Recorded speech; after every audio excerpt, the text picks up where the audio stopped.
Ambassador Zixtara had seen many first contact scenarios in her 3 centuries of diplomatic service. The delicate dance of introducing 2 civilizations always followed the same predictable pattern. First came the cautious long-range communications, then the careful exchange of mathematical concepts and basic language structures, followed by months of cultural briefings and safety protocols. Never in the history of the Galactic Confederacy had a species simply arrived unannounced at the edge of Confederate space in vessels that seemed to defy half the known laws of physics. The human ship hung motionless against the starfield like a predator waiting to strike. It was all wrong, Zixtara thought as she studied the readings from her command center aboard the diplomatic vessel Harmony's Voice. The craft was massive, easily dwarfing her own ship, but it moved with an agility that should have been impossible for something that size. Worse, it seemed to be made of some kind of metal that her sensors couldn't properly identify, giving it a matte black appearance that seemed to absorb light rather than reflect it. Ambassador, her aide Keptai, whispered nervously, his feathered crest flickering with anxiety patterns. They're requesting immediate boarding privileges. No preliminary exchanges, no cultural orientations, no safety protocols. They just want to meet. Zixtara's tentacles curled with unease. In all her years of service, she had never encountered a species that seemed so cavalier about first contact procedures. The safety protocols existed for good reason. Different species had different atmospheric requirements, different gravitational tolerances, different dietary needs that could prove toxic to others. The careful dance of first contact wasn't just tradition. It was survival. What do their atmospheric readings suggest? She asked, pulling up the preliminary scans on her workstation. Keftai's feathers ruffled further. That's just it, Ambassador. Their ship appears to have multiple atmospheric zones. We're detecting everything from methane-rich environments to high-oxygen mixtures that would be combustible to most species. It's as if they're prepared for anything. The communication console chirped with an incoming message. The voice that emerged was unlike anything in Zixtara's extensive experience with galactic languages. It was deep, resonant, with strange tonal qualities that seemed to carry emotional undertones that her translator was struggling to pass. Confederacy vessel, this is Captain Sarah Chen of the Earth Diplomatic Corps ship Resilience. We appreciate your prompt response to our arrival. We understand this is irregular, but we've been monitoring your communication networks for some time, and believe we understand your protocols well enough to expedite matters. We have a diplomatic team ready for immediate transfer. Zixtara's eyes widened at the casual admission. They had been monitoring Confederate communications without making themselves known. That suggested a level of stealth technology that surpassed anything in the Confederate arsenal.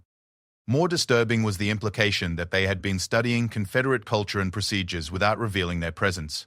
This is Ambassador Zixtara of the Galactic Confederacy, she replied carefully.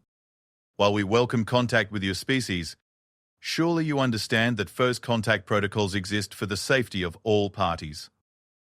Perhaps we could begin with a preliminary exchange of basic atmospheric and biological requirements. There was a pause, and Zixtara could swear she heard what sounded like laughter. Her translator was definitely struggling with whatever emotional context these beings were communicating. Ambassador Zixtara, I appreciate your concern for safety protocols. Let me ease your mind. We've taken the liberty of analyzing your ship's atmospheric composition, gravity settings, and even the biological markers we're detecting from your crew. We've adjusted accordingly. Our diplomatic team can safely interact in your environment without any modifications to your systems.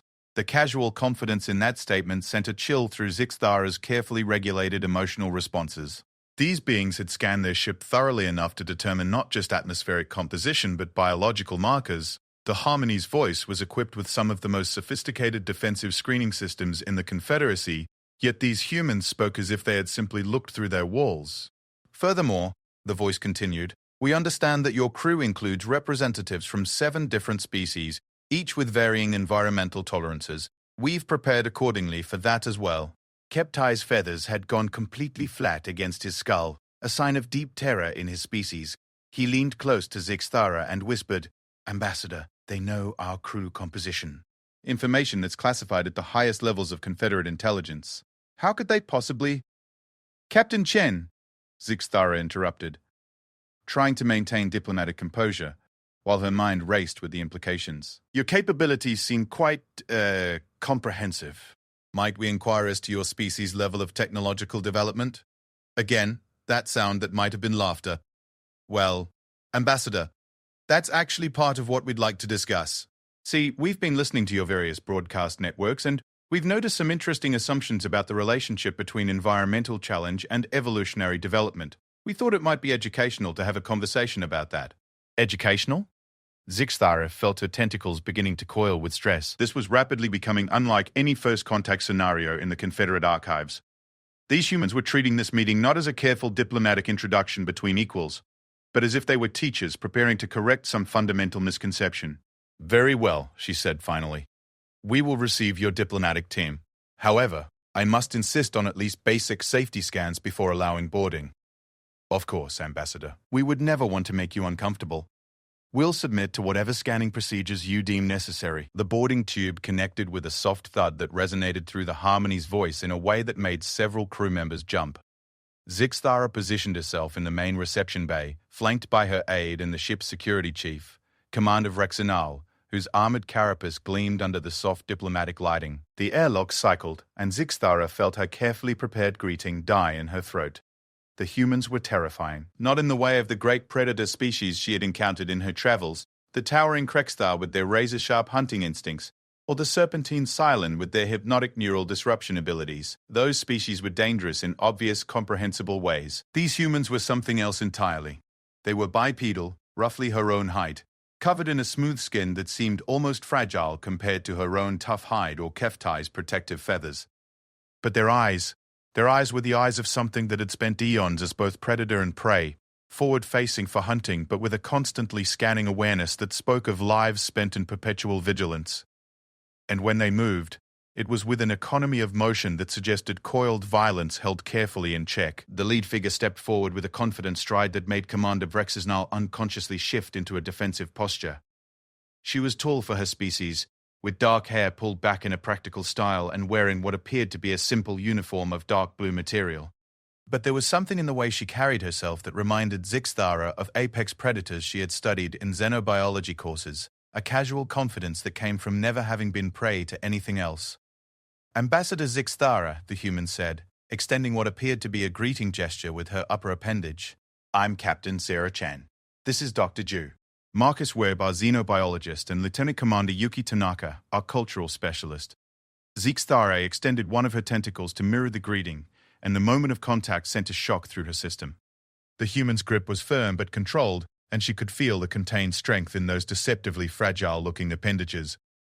More disturbing was the human's skin temperature, significantly warmer than any species she had encountered, suggesting a metabolism that burned energy at a rate that would be considered dangerously hyperactive in most galactic species. Welcome aboard the Harmony's voice, Zixthara managed. Please, allow me to offer you refreshments while we discuss. Actually, Captain Chen interrupted with what Zixthara was beginning to recognize as characteristic directness. We were hoping we could get straight to the interesting part. See, we've been monitoring your galactic communication networks, and we've noticed something fascinating about Confederate species development. Dr. Webb stepped forward, and Zixthara noticed that despite his apparently advanced age, the grey coloring in his head fur suggested significant maturity. He moved with the same controlled precision as his companions. Every species in your confederacy appears to have evolved in what we would classify as remarkably benign environments. Garden worlds with stable climates, minimal seismic activity, and ecosystems with very limited apex predation. Well, yes, Zixthara replied, confused by the direction of the conversation. Naturally. Dangerous environments don't produce intelligence. The energy required for complex cognitive development can only emerge in stable ecosystems, where survival needs don't dominate resource allocation. This is fundamental evolutionary biology. The three humans exchanged glances, and Zixthara was disturbed to realize that she could read amusement in their expressions. Lieutenant Commander Tanaka, a smaller human with keen eyes that seemed to catalogue every detail of the reception bay, spoke for the first time. That's actually exactly what we wanted to discuss. See, we think there might be a flaw in that theory. A flaw? Commander Vrexinal interjected, his translator getting his words a dangerous edge. Are you suggesting that millions of years of Confederate scientific understanding is incorrect? Captain Chen's expression shifted slightly, and Zixthara realized with growing alarm that she was looking at what could only be described as a predatory smile. Not incorrect, Commander. Just incomplete. You see, we'd like to introduce you to a concept that apparently doesn't exist in your scientific framework. The death world. Death world? Keptai whispered, his translator struggling with the human term. Doctor? Webb activated a small device, and a holographic image appeared in the center of the reception bay. It showed a blue and green planet orbiting a yellow star, beautiful and serene from orbital distance. This is Earth, our homeworld. At first glance, it probably looks like a standard garden world, suitable for the evolution of intelligence. The image zoomed in, and Zixthara felt her tentacles begin to curl with horror. The planet's surface was a nightmare of extremes. Vast oceans that covered most of the surface were racked with storms that dwarfed anything in Confederate records. The landmasses were scarred with massive geological formations that spoke of violent tectonic activity. Mountain ranges thrust up from the surface like the spines of some massive buried creature. Earth has a molten metal core that generates magnetic fields strong enough to deflect solar radiation that would sterilize most garden worlds. Doctor, Webb continued in a conversational tone, our surface gravity is approximately 2.3 times Confederate standard. Our atmospheric pressure varies wildly with elevation and weather patterns. And speaking of weather, the hologram shifted to show massive spiral formations in the atmosphere, crackling with electrical discharges that could power Confederate cities. These are called hurricanes. They're essentially mobile atmospheric destruction systems that can level entire regions. We have dozens of them every year. Zixthara stared in horrified fascination as the display showed more phenomena. Massive seismic events that could crack continents, volcanic eruptions that could alter global climate patterns, and weather systems that could transition from life-sustaining to lethal within hours. But surely, she managed, no complex life could evolve in such an environment. The energy requirements alone. Actually, Captain Chen interjected, that's where it gets interesting. See, extreme environments don't prevent evolution, they accelerate it. Species that survive on death worlds don't just adapt to their environment, they become anti-fragile. Every challenge makes them stronger, more resilient, more capable. Lieutenant Commander Tanaka activated another section of the hologram. Humans aren't the only intelligent species from Earth. We share our world with several others, though we're the only ones who develop spaceflight.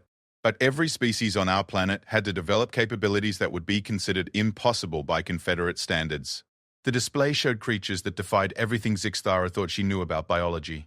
Predators that could accelerate to speeds that should have torn apart any biological structure. Prey animals that could survive injuries that would kill most Confederate species instantly. Plants that could thrive in conditions that would sterilize entire Confederate worlds.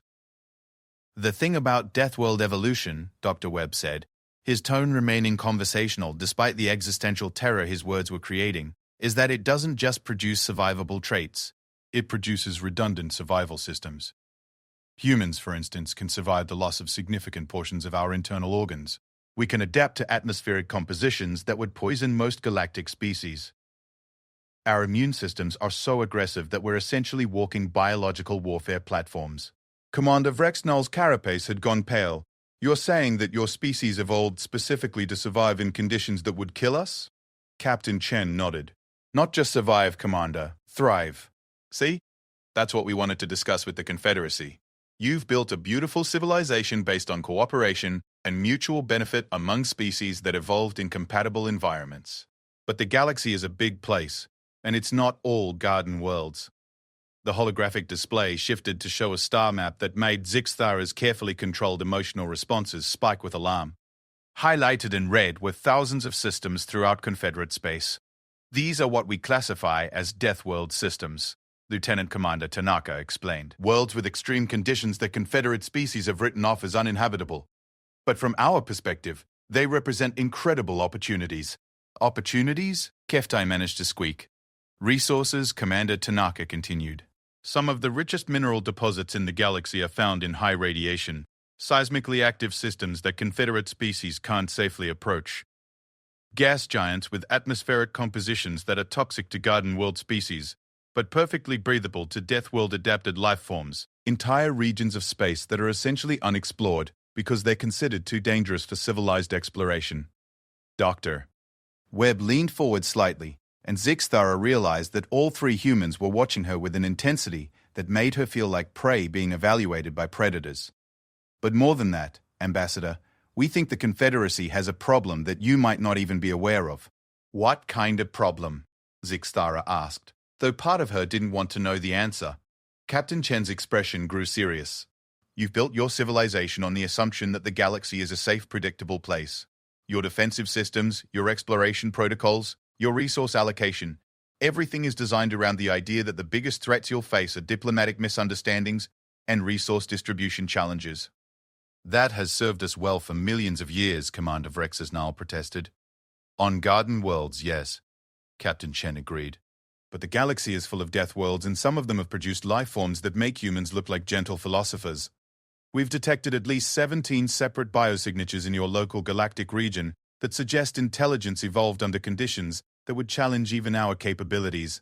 The implications hit Zixthara like a physical blow. You're suggesting that there are other species like yours out there.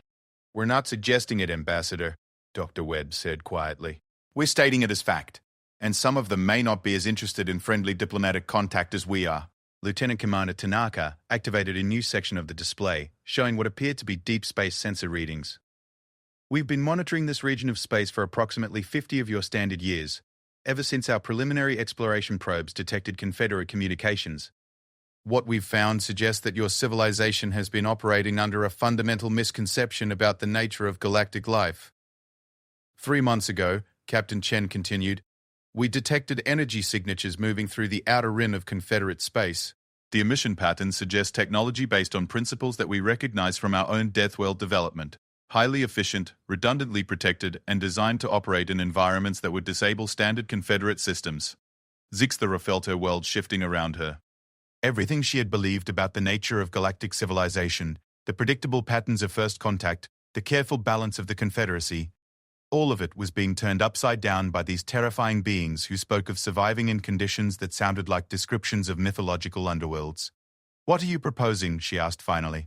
Captain Chen smiled, and Zixthara realized that there was nothing threatening in the expression despite her earlier alarm.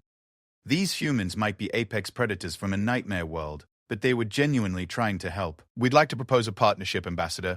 Humans are good at surviving in impossible conditions, but we're still new to galactic civilization. You have millions of years of diplomatic experience, cultural knowledge, and peaceful cooperation that we could learn from.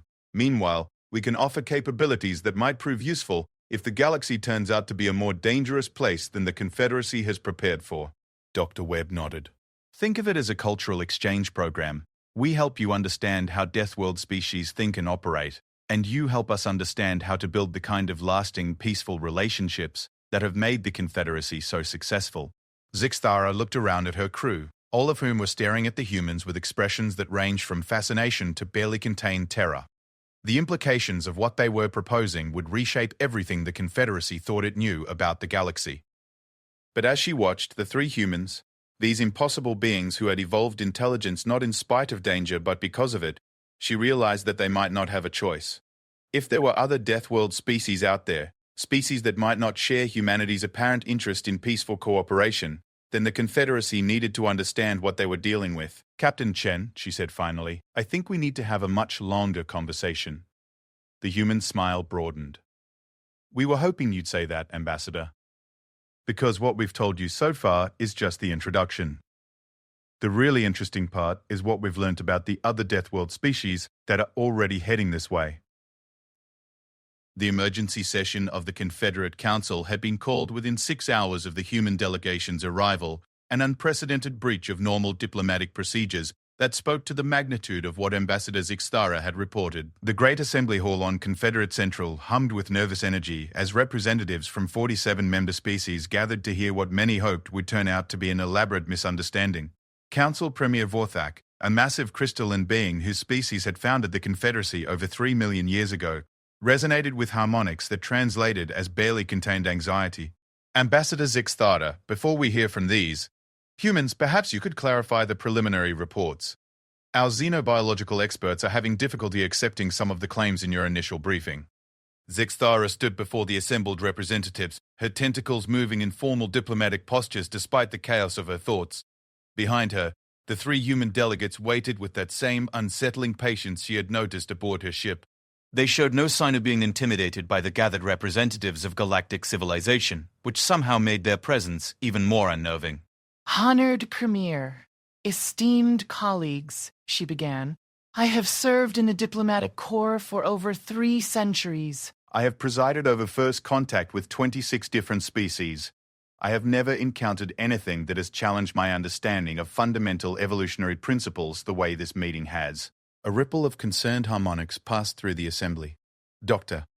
Silithian, the Confederacy's preeminent evolutionary biologist, raised a delicate appendage. Ambassador, with respect, the preliminary data you've transmitted appears to suggest that these humans evolved on a world with surface gravity exceeding 2 Confederate standard units, atmospheric pressure fluctuations that would be lethal to most known life forms, and seismic activity that would classify their planet as actively unstable. Such conditions are incompatible with the evolution of intelligence. Captain Chen stepped forward with permission from Zixthara. When she spoke, her voice carried clearly through the assembly hall, despite the lack of electronic amplification. Dr. Silithian, we appreciate your skepticism. In your position, we would react the same way. The problem is that your evolutionary models are based on data from garden world species exclusively. You've never encountered life forms that evolved under extreme selective pressure.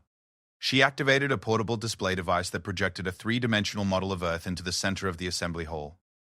Let me give you some context for human evolutionary development. Our species achieved modern cognitive capacity approximately 300,000 years ago.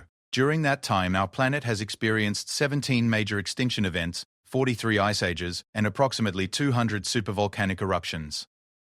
The assembly fell silent as the implications sank in. Council Representative Kexton, whose aquatic species had evolved in placid ocean environments, spoke in tones that wavered with distress. You're saying that your species survived multiple extinction events during its cognitive development phase?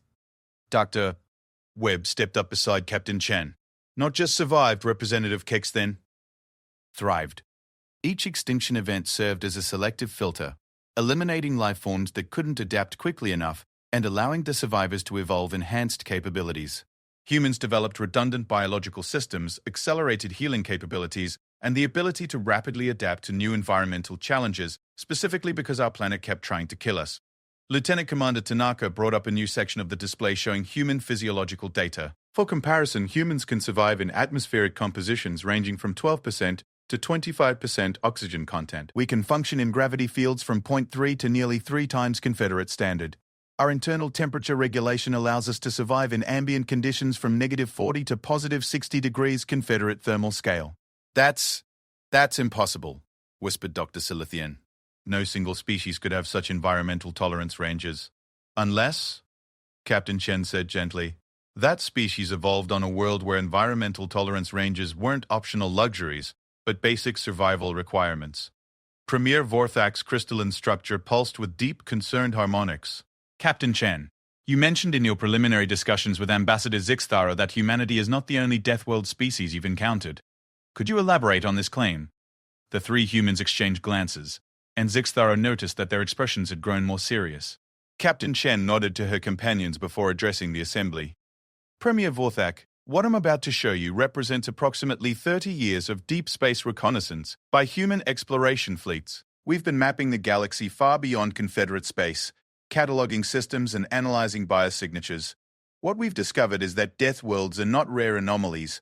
They're actually more common than garden worlds. The assembly erupted in shocked harmonics and concerned chittering.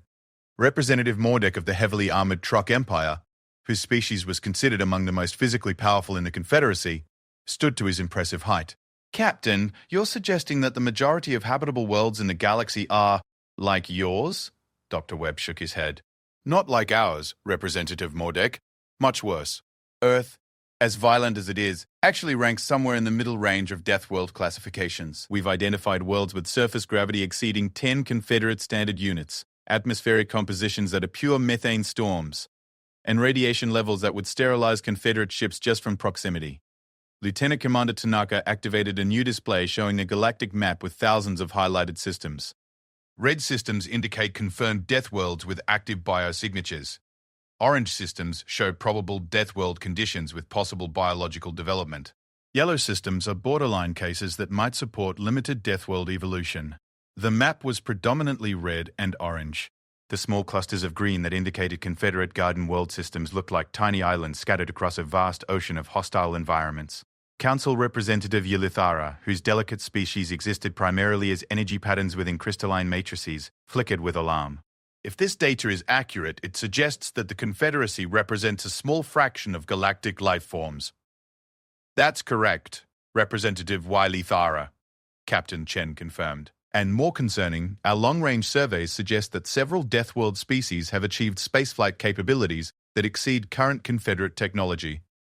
She gestured, and the display zoomed in on a region of space approximately 400 light-years from Confederate Central. 3 months ago, our deep space monitoring stations detected energy signatures moving through this region. The technology patterns suggest a species that evolved under extreme electromagnetic conditions, possibly in a system with multiple pulsars or magnetars. Dr. Webb stepped forward to continue the briefing. Based on the energy emission patterns, we estimate their ships can generate magnetic fields strong enough to disable Confederate electronics from distances of several light-years. Their propulsion systems appear to function by manipulating gravity fields at a level that would allow them to ignore most conventional defensive measures. The assembly had gone completely silent. The implications of what the humans were describing struck at the very foundation of Confederate security doctrine. Premier Vorthax Harmonics carried a note of desperate hope. Perhaps these signatures indicate some form of natural phenomenon. Surely if such beings existed, we would have detected them by now. Lieutenant Commander Tanaka's expression grew grim. Premier, with respect, your detection systems are calibrated for the energy signatures of Garden World technology. Deathworld species develop along completely different technological paths. They build systems designed to function in environments that would destroy Confederate equipment instantly. She activated another section of the display. For example, human military vessels use armor composed of materials that are literally forged in the cores of dying stars. Our computers are biological hybrids that can continue functioning even after sustaining damage that would be considered total system failure by Confederate standards. Our weapons. She paused, seeming to choose her words carefully. Our weapons are designed to function as last resort survival tools in environments where conventional technology fails. Captain Chen took over the briefing. The species we've designated as the Magnetar Hunters appears to have taken this concept even further. Their ships seem to be built around the principle that space itself is a hostile environment to be conquered rather than carefully navigated. Representative Mordek leaned forward, his massive frame casting shadows across the assembly floor. Captain Chen, you speak of these beings as if you've had direct contact. Have you encountered them? The three humans exchanged another look, and Captain Chen's expression grew troubled. Not exactly, Representative Mordek, but we have encountered evidence of their activities. 2 years ago, one of our long-range exploration fleets discovered a star system that had been modified. The display shifted to show what had once been a typical stellar system. Now, the star itself had been cased in some kind of massive artificial structure that channeled its entire energy output into a focused beam aimed at deep space. This is the Kepler 442 system, approximately 600 light-years from Confederate space, Dr. T. Buon, Webb explained. When our fleet arrived, we found that someone had essentially turned the entire star into a communications device. The energy beam carries information at intensity levels that suggest they're trying to communicate across intergalactic distances. The assembly stared in horrified fascination at the display. The idea of modifying an entire star system as a communications device was so far beyond Confederate capabilities that it challenged their understanding of what was possible. More disturbing, Lieutenant Commander Tanaka continued, our analysis of the construction techniques suggests that whoever built this completed the project in less than 50 years. Confederate engineering estimates indicate that such a project would require the industrial output of our entire civilization working for over 10,000 years. Council Representative Zeftai, whose insectoid species was known for their mathematical precision, buzzed with agitation. The energy requirements alone would exceed the total power generation capability of the Confederacy by several orders of magnitude. Captain Chen nodded grimly. That's what concerns us, Representative Zeftai. We're dealing with a species that considers stellar engineering to be routine construction work. Their capabilities suggest a technological development path that we can barely comprehend. Premier Vorthax Harmonics had taken on an almost desperate quality. Captain Chen, surely you're not suggesting that these beings pose a threat to Confederate space? Our diplomatic protocols have successfully prevented interspecies conflict for over 1 million years. The three humans exchanged yet another look, and Zixthara realized that they were carefully considering how much to reveal. Finally, Captain Chen spoke. Premier, 6 months ago we detected the Magnetar Hunter's energy signatures moving toward Confederate space. Based on their trajectory and speed, we estimate they will reach the outer rim of your territory within 2 standard years. The assembly erupted in chaos.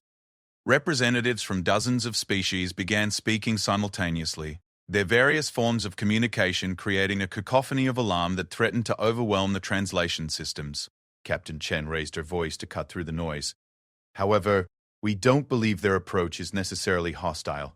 The energy beam from the Kepler 442 system contains mathematical patterns that suggest an attempt at communication. We think they're trying to make contact, but their methods are aggressive by Confederate standards. Dr. Webb stepped forward.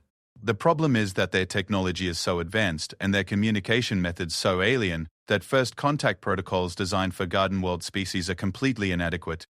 When beings who can casually modify star systems want to talk, the conversation needs to be handled very carefully.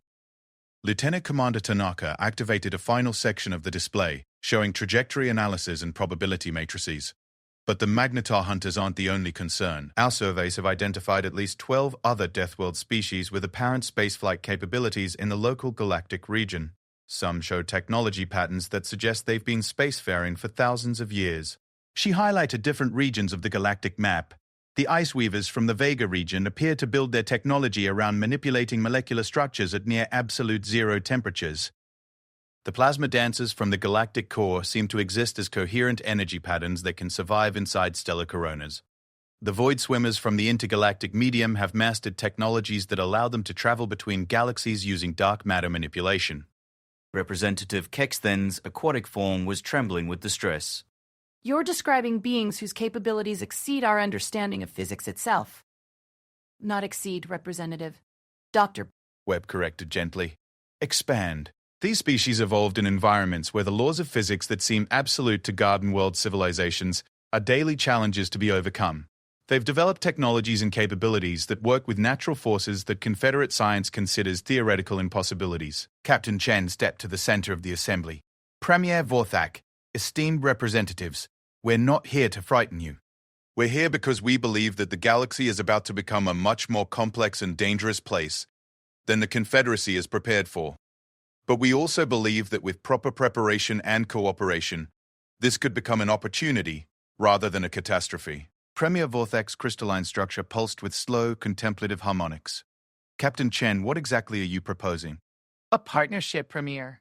Humanity spent 300,000 years learning how to survive in impossible conditions and work with beings whose capabilities seem supernatural. We understand Deathworld psychology and technology in ways that no garden world species could.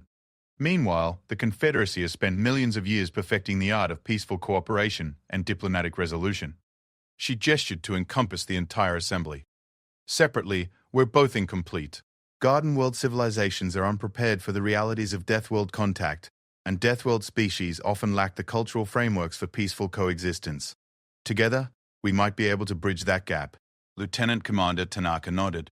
We're proposing a cultural and technological exchange program. Human advisors working with Confederate diplomats to develop new first contact protocols. Confederate cultural specialists helping us understand how to build the kind of lasting peaceful relationships that have made your civilization so stable. Dr. Webb added, and joint research initiatives to understand Deathworld technologies and develop defensive capabilities that could protect Confederate space without compromising your principles of peaceful cooperation. The assembly fell silent as the representatives considered the implications. Finally, Representative Mordek spoke. Captain Chen, you're asking us to fundamentally restructure our understanding of galactic civilization based on the claims of a single Deathworld species. Captain Chen smiled. And Zixthara noticed that the expression carried none of the predatory undertones that had initially alarmed her. It was the smile of someone who understood exactly how impossible their claim sounded and who had expected this exact objection. Representative Mordek, we're not asking you to take our word for anything. We're proposing that you send a joint Confederate human expedition to investigate these claims directly. See the Deathworld evidence for yourselves. Meet some of the other species we've encountered. Make your own determinations about what the galaxy really contains. She paused, allowing her words to sink in. But we're also suggesting that you do it quickly, because ready or not, the Deathworlders are coming to meet you. and it would be much better for everyone involved if you understand what you're dealing with before they arrive. Premier Vorthak's harmonics carried a note of reluctant acceptance. Captain Chen, I believe we need to discuss this proposal in detail. But first, perhaps you could provide us with more specific information about these approaching species and what we might expect when they arrive. Captain Chen nodded. Of course, Premier. But I should warn you, the Magnetar hunters are the least unusual of the species heading your way. Wait until we tell you about the ones who learn to eat stars. The joint expedition fleet that departed Confederate Central 3 weeks later was unlike anything in the history of galactic exploration.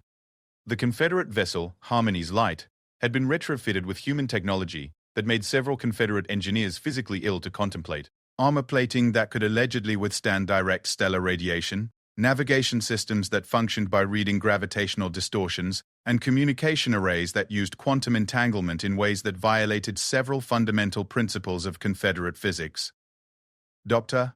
Nalkith, the expedition's lead xenobiologist, stood in what the humans had termed the reinforced observation deck and tried not to think about the fact that they were traveling through regions of space that Confederate doctrine classified as absolutely uninhabitable. Through the reinforced transparent aluminum viewport, she could see their destination, a binary system where one star was a conventional yellow dwarf and the other was a pulsar that bathed the entire system in radiation that should have sterilized anything more complex than simple minerals. Fascinating, isn't it? Dr. Webb said, appearing beside her with that unsettling human ability to move almost silently despite their size. The electromagnetic interference from the pulsar creates a natural laboratory for studying how life adapts to extreme radiation environments. Dr. Nalkith's tentacles curled with nervousness. Dr. Webb, our instruments are detecting radiation levels that exceed Confederate safety limits by a factor of 10,000. How can anything survive in such conditions? Same way humans survived on Earth. Dr. Webb replied with casual confidence that made her even more nervous. Evolution doesn't ask whether something should be possible. It just finds ways to make it work. Captain Chen's voice echoed through the ship's communication system. All personnel to observation stations. We're approaching the Helix Nebula Deathworld system. Initial scans are confirming biosignatures. Dr. Nalkith joined the rest of the expedition team in the main observation deck, where Confederate representatives from a dozen species gathered around displays that showed sensor readings from the system ahead. What they saw defied every principle of astrobiology in the Confederate archives. The third planet from the binary stars was not only alive, it was thriving. Massive electromagnetic storms visible from orbit wrapped around the planet in patterns that suggested some kind of organized activity.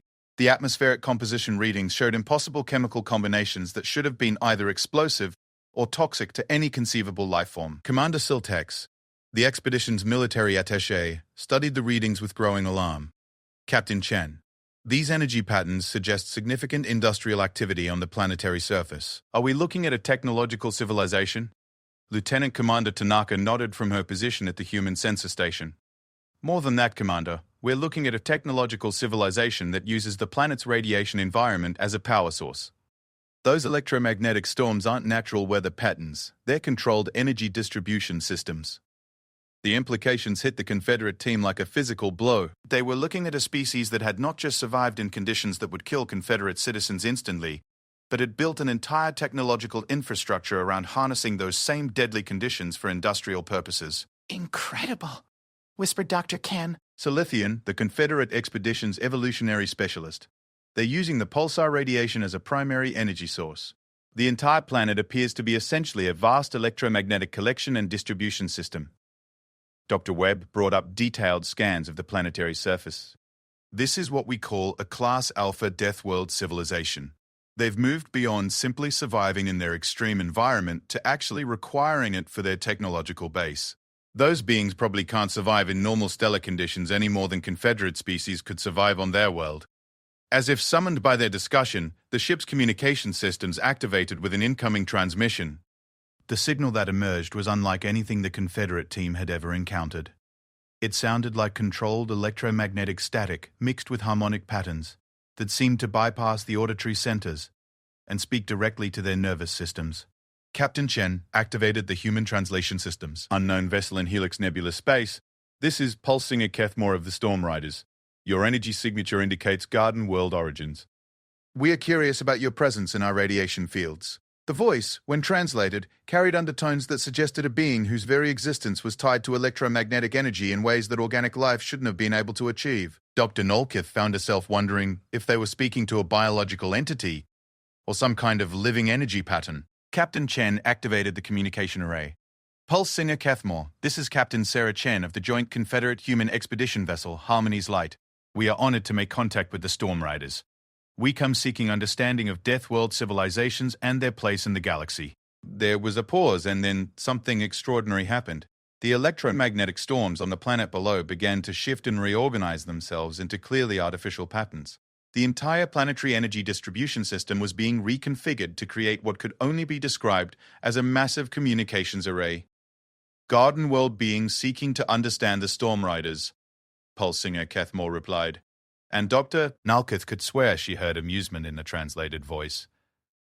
This is unprecedented. Most soft energy species flee our radiation fields before achieving communication range. Lieutenant Commander Tanaka leaned forward with interest. Pulse Singer, we represent an alliance between Confederate Garden World species and human Death World species. We are attempting to understand the full spectrum of galactic civilization.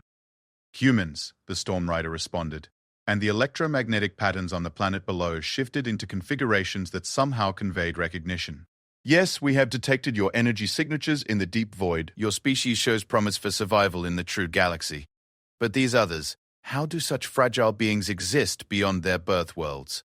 Commander Siltek straightened with offended dignity. We are representatives of the Galactic Confederacy, which has maintained peaceful civilization for over 3 million years.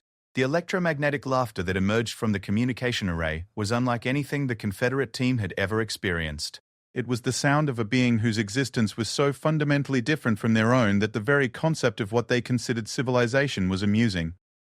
Peaceful civilization, Pulsing and Cathmore repeated. In Garden World space, where the stars are distant and the void is empty and the energy fields are weak enough to sustain soft matter existence. But you venture now into the true galaxy, where stars are tools and radiation is sustenance, and space itself is alive with forces that shape worlds. Dr. Webb activated the human display systems. Pulse Singer, we would be honored if you could show our Confederate colleagues what storm riding civilization has achieved. They are having difficulty understanding how beings can thrive in conditions they consider impossible. An educational opportunity, the Storm Rider replied, and the planet below began to demonstrate capabilities that reduced the Confederate team to stunned silence. The electromagnetic storms that wrapped the world began to extend into space itself, creating controlled aurora patterns that stretched between the planet and its moons. Within moments, they were watching the Storm Riders manipulate the very fabric of the star system's magnetic field to create transportation networks that allowed near instantaneous travel between planets. By the void, whispered Dr. Silithian. They're using the star system's natural electromagnetic infrastructure as a transportation grid. More than that, Dr. Webb observed with professional admiration. They're using the pulsar's radiation output to power communications across interstellar distances. That electromagnetic pattern extending toward the galactic core isn't a natural phenomenon. It's a message relay system. Pulse Singer Cathmore's translated voice carried notes of pride.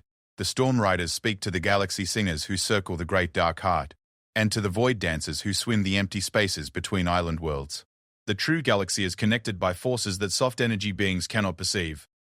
Captain Chen exchanged glances with her human colleagues. Pulse Singer, are you saying that Deathworld civilizations maintain communication networks that span galactic distances? Of course, the Storm Rider replied as if the question was obvious. How else would the various songlines coordinate their movements? The galaxy is vast, but it is not empty. Everything is connected by forces that serve as roads for those who understand their nature. The Confederate team stared at the displays in growing realization of how completely they had misunderstood the nature of galactic civilization. What they had thought was empty space containing isolated pockets of life was actually a vast, interconnected network of Deathworld civilizations that had been communicating across impossible distances, using technologies based on forces that Confederate science barely acknowledged existed. Dr. Nalkith found her voice. Pulse Singer Cathmore, how many Deathworld civilizations are part of these songlines? The electromagnetic patterns on the planet below shifted into configurations that suggested deep thought. The Storm Riders know of perhaps 1,000 different songlines within this galaxy spiral. But we are young singers, having joined the great conversation only recently. The galaxy singers speak of much older voices from the deep spaces between island worlds.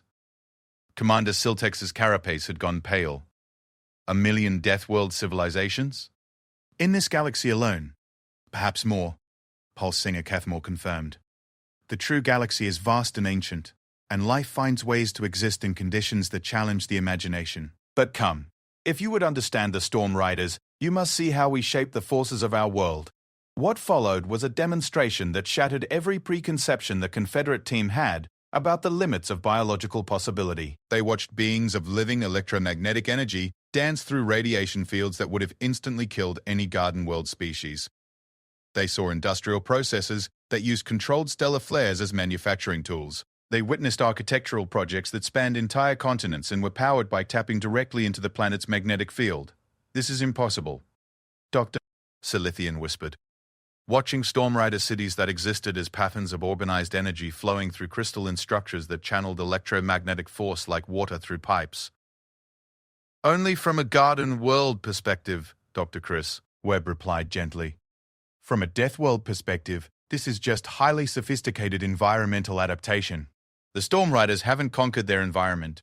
They've become one with it. Pulse Singer Cathmore seemed to sense the Confederate team's distress. Soft energy beings, do not be troubled by what you cannot immediately understand.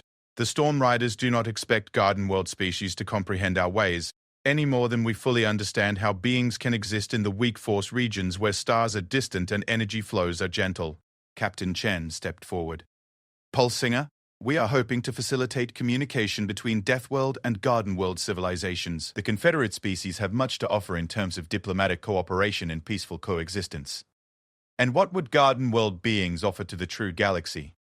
The Storm Rider asked with genuine curiosity.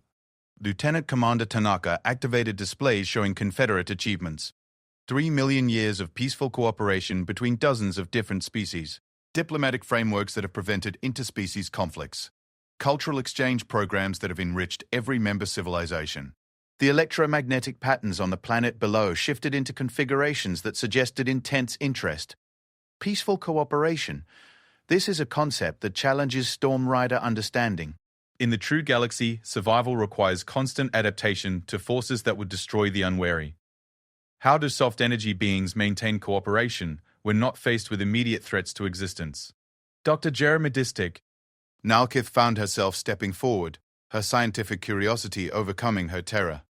Pulse Singer Cathmore, perhaps our civilizations could learn from each other. Confederate diplomatic methods might help Deathworld species coordinate their activities more efficiently, while Deathworld survival techniques could help prepare Garden World species for a more dangerous galaxy. The Storm Rider's response created electromagnetic patterns that somehow conveyed deep contemplation. An intriguing possibility, soft energy being. The Storm Riders have long sung solo songs in the Great Conversation, but cooperation with Garden World species would require careful consideration of energy compatibility.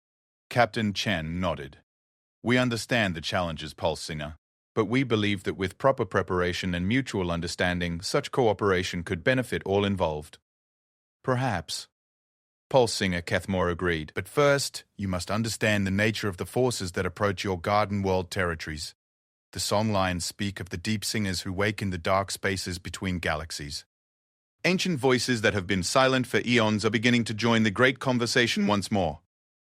The communication array fell silent for a moment, and when Pulse Singer Cathmore spoke again, the translated voice carried undertones of something that might have been concern. Garden World beings, the galaxy is entering a new phase of the great song cycle. Forces that have slept since the last galaxy spiral collision are stirring once more. The true galaxy prepares for changes that will reshape the very nature of space itself. Your Garden World Confederacy exists in a region that will soon become significant to powers beyond your current understanding. Doctor. Webb exchanged alarmed glances with Captain Chen. Pulse Singer, are you saying that Earth-world civilizations are aware of approaching galactic events that could affect Confederate space? Not approaching, human Singer, already begun. The deep singers have awakened in the void between island worlds. The galaxy heart pulses with new rhythms. The songlines carry messages of preparation for changes that occur only once each galaxy cycle.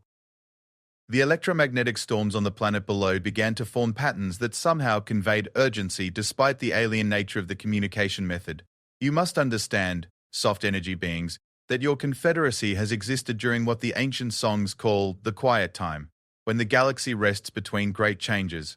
But the quiet time ends now, and the true galaxy awakens to sing songs of transformation that will test every form of life.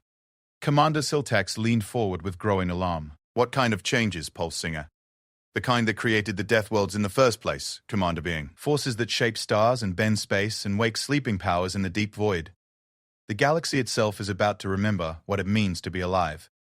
Captain Chen stood silent for a moment, processing the implications. Finally, she spoke. Pulse Singer Cathmore, would the Storm Riders be willing to help prepare Garden World civilizations for these changes?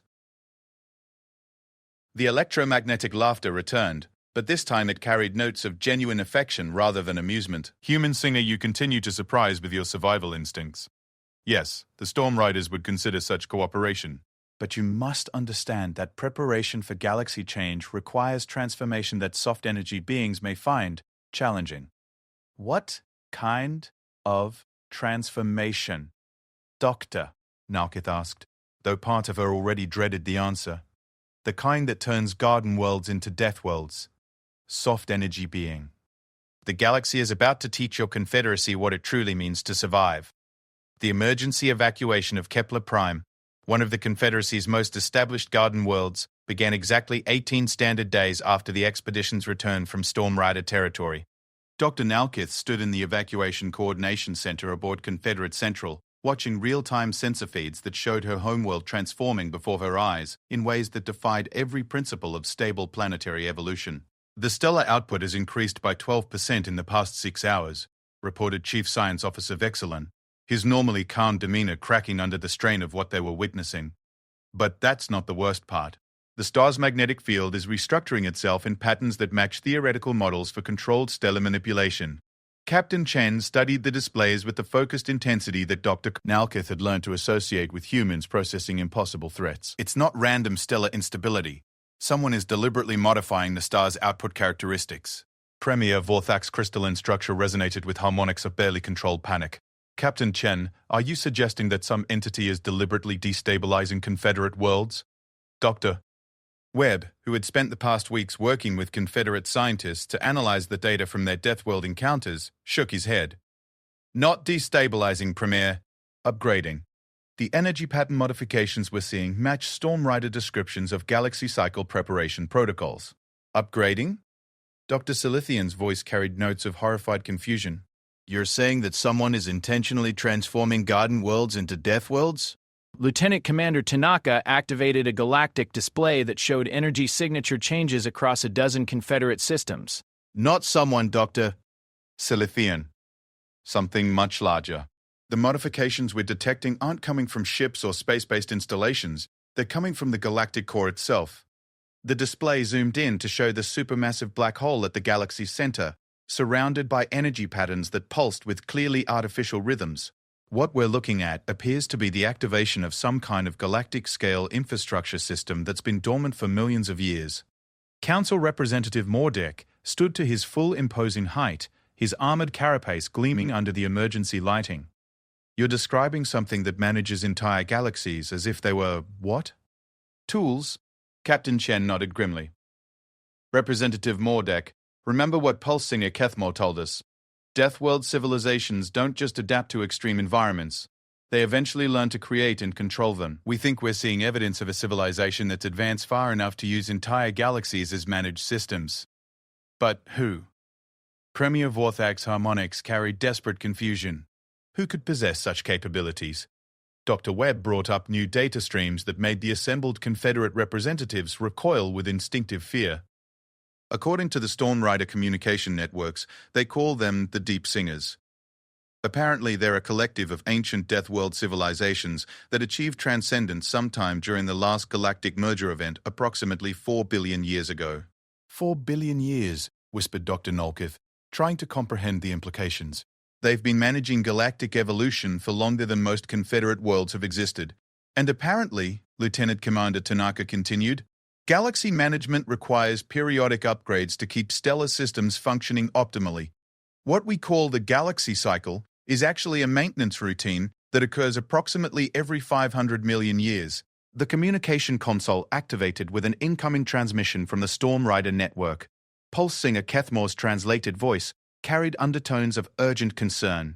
Soft energy beings of the Garden World Confederacy, the songlines speak of great upheaval in your territories. The Deep Singers have begun the transformation protocols much sooner than the ancient songs predicted. Your people are in immediate danger. Captain Chen activated the response array. Pulse singer Kethmore, we're detecting modifications to Confederate star systems that appear to be increasing stellar energy output beyond safe levels for Garden World species. Can you provide guidance on how to protect our populations? Protection is not possible in the conventional sense, human singer. When the Deep Singers begin transformation protocols, the changes cannot be reversed or avoided. But survival is possible for those who understand the nature of what approaches. The display showed Confederate evacuation fleets struggling to relocate populations from worlds where the stellar radiation had already increased beyond tolerable levels. Pulse singer, Dr. Nalkith interjected, millions of Confederate citizens are being displaced from their homeworlds. Where can they go that will remain safe? Nowhere, soft energy being, came the sobering reply. The transformation protocols affect entire galactic regions. Your confederacy exists in a sector that the Deep Singers have designated for upgrade from Garden World status to transitional Death World conditions. The implications hit the assembled representatives like a physical blow. The entire Confederate civilization was being systematically converted to conditions that would kill most of their species within generations. However, Pulse singer Kethmore continued, the Storm Riders and other young songlines have discussed this development. We believe cooperation between Deathworld and Garden World species may offer survival possibilities that neither could achieve alone. Premier Vorthak leaned forward with desperate hope. What kind of cooperation, Pulse singer? The humans have demonstrated that Garden World cooperation principles can function even among Deathworld species.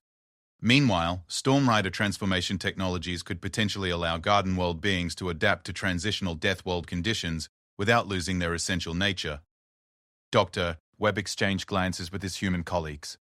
Pulse singer, are you suggesting some kind of biological modification program? Not modification, human singer. Evolution assistance. The Storm Riders have developed methods for accelerating adaptive changes that would normally require millions of years of natural selection. But such changes require willing participation and careful preparation.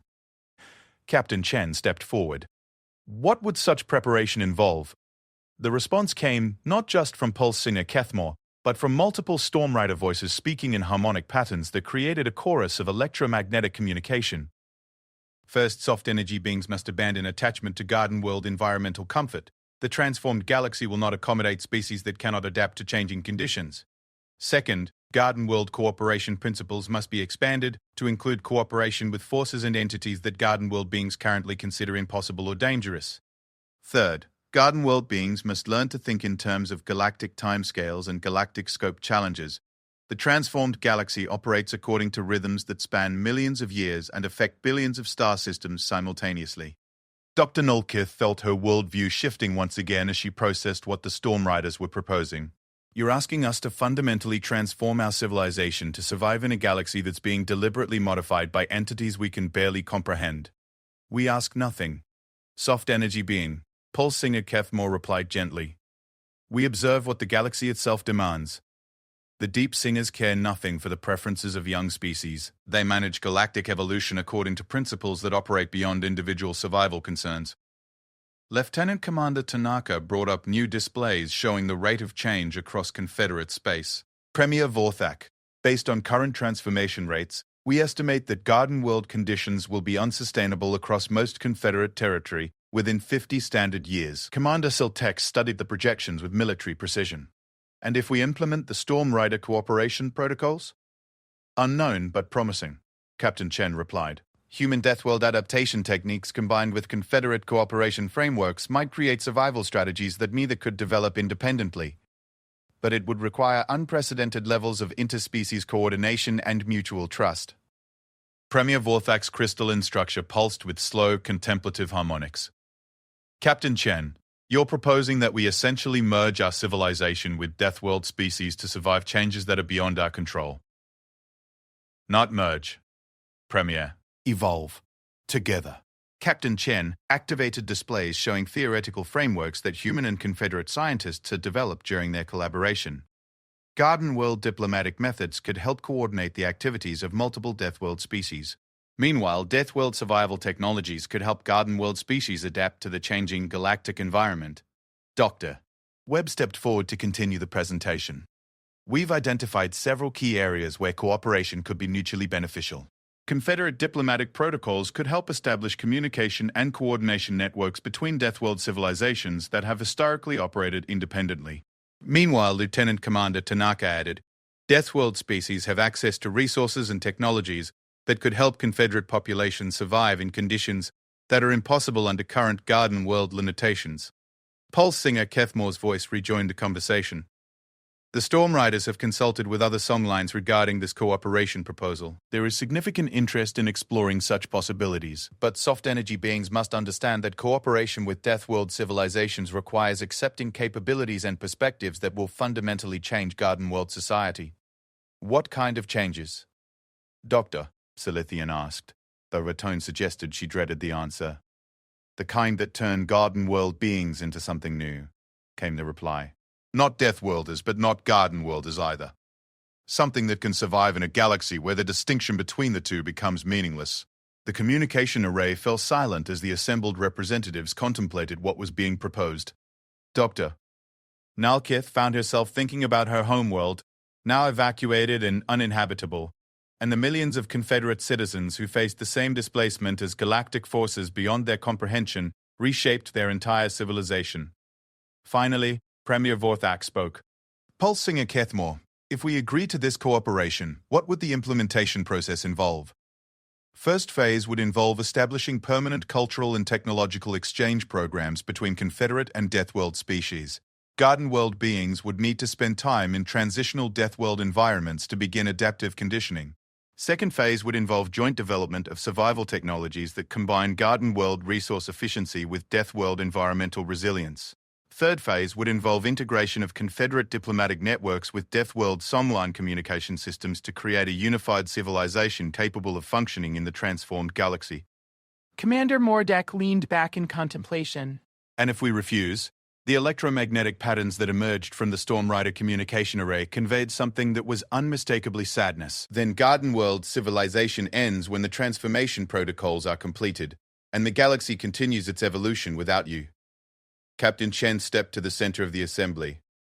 Premier, representatives, we humans have some experience with impossible choices and survival in conditions that seem designed to kill us. What the Storm Riders are proposing isn't extinction, it's evolution. The chance to become something new that can thrive in circumstances that would destroy what we are now. Dr. Webb nodded in agreement. The alternative is to maintain Garden World society exactly as it is while the galaxy transforms around us into something that Garden World society cannot survive in. Lieutenant Commander Tanaka activated final displays showing projected outcomes under various cooperation scenarios. The choice isn't between safety and danger, the choice is between adaptation and extinction. Premier Vorthak's harmonics shifted into patterns that Dr. Nalkith recognized as the formal tones used for momentous decisions. Pulse Singer Kethmore, Captain Chen, if the Galactic Confederacy agrees to this cooperation protocol, what guarantees do we have that Garden World civilization will retain its essential characteristics? No guarantees, Premier, Pulse Singer Kethmore replied with honest directness. Evolution provides survival, not comfort, but cooperation provides possibilities that isolation cannot offer. Captain Chen added, what we can promise is that we'll face whatever comes together, combining our different strengths to create something that none of us could achieve alone. The silence that followed was broken by Dr. Nalkith's quiet voice. Premier Vorthak, I've been studying the data from our Deathworld encounters. These beings aren't our enemies. They're survivors of challenges we can't even imagine. And they're offering to help us become survivors too. She looked around at the assembled representatives. My homeworld is gone. Millions of Confederate citizens are being displaced from worlds that can no longer support Garden World life. We can spend our time mourning what we're losing, or we can spend it building something new. Premier Vorthak's crystalline structure pulsed with slow, deliberate harmonics. Very well. Let the record show that the Galactic Confederacy formally accepts the Deathworld Cooperation Protocols.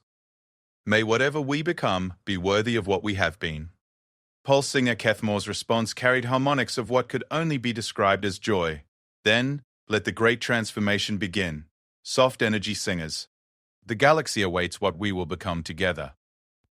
50 years after the signing of the Deathworld Cooperation Accords, Dr. Nalkith stood on the observation deck of New Harmony Station and marveled at how completely her understanding of possible had transformed.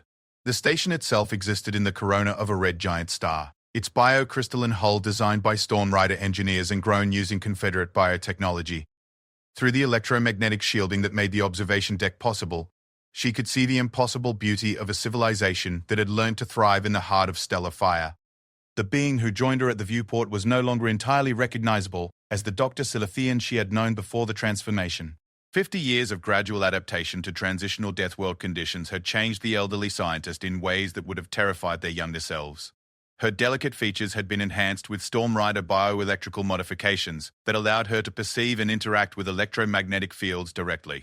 Her formerly fragile frame now possessed the redundant biological systems that human engineering had proven essential for survival in extreme environments. The morning radiation cascade should begin soon, Dr. Silithian said, her voice carrying harmonic overtones that indicated she was simultaneously communicating through normal audio and electromagnetic frequencies.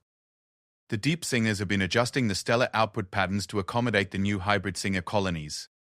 Dr. Nalkith nodded, her own modifications allowing her to sense the approaching changes in the star's energy output before they became visible. The bioelectromagnetic sensors that now formed part of her nervous system were gifts from the Storm Riders, while the enhanced cellular structure that allowed her to survive in high radiation environments came from human Deathworld adaptation techniques. It's remarkable, she mused, watching as streams of controlled stellar plasma began to form complex patterns in the star's corona. 50 years ago, we thought the galaxy was trying to kill us. Now we understand that it was trying to teach us. The plasma formations arranged themselves into configurations that served as both communication networks and transportation systems for the various hybrid civilizations that now populated the transformed galaxy. Dr. Nalkith could see Storm Rider energy beings dancing through the plasma streams, alongside hybrid Confederate human explorers, whose enhanced physiology allowed them to survive in the stellar environment. Captain Chen's voice reached them through the station's communication array, now enhanced with technology that allowed near-instantaneous communication across galactic distances using the Deep Singer infrastructure networks. Her voice carried new harmonic qualities that indicated her own transformation over the past 50 years.